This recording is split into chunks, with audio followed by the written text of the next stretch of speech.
আমরা সরাসরি রইসুদ্দিন স্যারের পদত্যাগ চাই।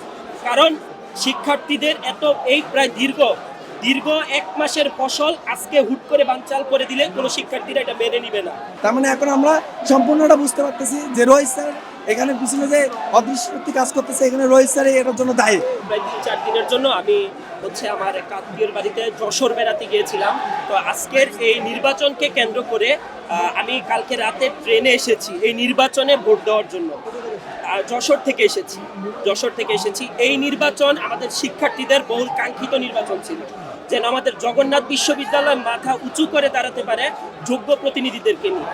তো আমাদের বিশ্ববিদ্যালয় প্রশাসন এবং আমাদের বিশেষ করে বিসি স্যার, আর যার জন্য নির্বাচন শিক্ষার্থীরা দায়ী করছেন রইসুদ্দিন স্যারকে। তিনি শিক্ষার্থীদের সবাই ডিরেক্ট নির্বাচন আজকে হবে না বলে তিনি শিক্ষকদের সভা থেকে বের হয়ে গিয়েছেন। আমরা সরাসরি রইসুদ্দিন স্যারের পদত্যাগ চাই। কারণ শিক্ষার্থীদের এই প্রায় দীর্ঘ 1 মাসের ফসল আজকে হুট করে বানচাল করে দিলে কোনো শিক্ষার্থীরা এটা মেনে নিবে না। আশা করি জগন্নাথ বিশ্ববিদ্যালয়ের শিক্ষার্থীরা এর যোগ্য প্রতিবাদ করে শিক্ষকদের দ্রুত নির্বাচনের মাধ্যমে আমাদের সমাধান দেওয়ার জন্য অনুরোধ করছি। আমরা এখানে সবাই উপস্থিত হয়েছে। আমাদের যে যোগসু যে একটা আমেজ চলছে, আমাদের এটা একটা পরিবার। আমরা পরিবারে যেমন একটা অকেশন পালন করি, ঠিক সেভাবে আমরা যোগসুকে একটা অকেশন হিসেবে দেখতেছি। আমরা যে যোগসু ইলেকশনের জন্য আমরা দীর্ঘদিন ধরে লড়াই করে আসছি, এই লড়াইয়ের ফলাফল আজকে আমরা ভোট দেওয়ার জন্য আমরা সবাই শিক্ষার্থীরা চলে আসছি।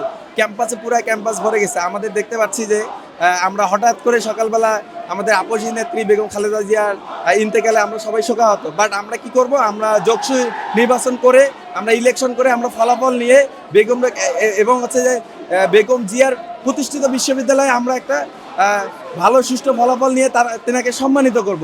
এরপরে আমরা বেগমকে আগামীকালকে ওনার জানাজা হবে, সেখানে আমরা যাব।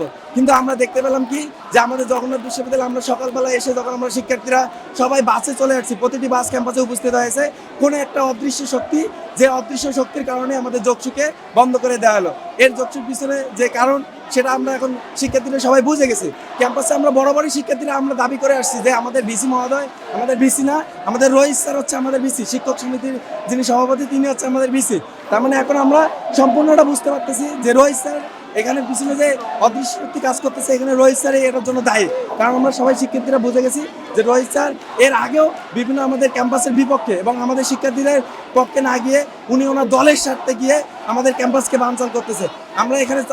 আমরা শিক্ষার্থীরা চাই যে আমরা একটা সুষ্ঠু নির্বাচন করে, একটা আমেজপূর্ণ একটা নির্বাচন করে এবং এটার ফলাফল নিয়ে আমরা আজকে রাতে ফলাফল পেতাম, আমরা কালকে বেগম খালেদা জিয়ার হচ্ছে যে জানাজায় অংশগ্রহণ করে আমরা তাকে সম্মানিত করতাম।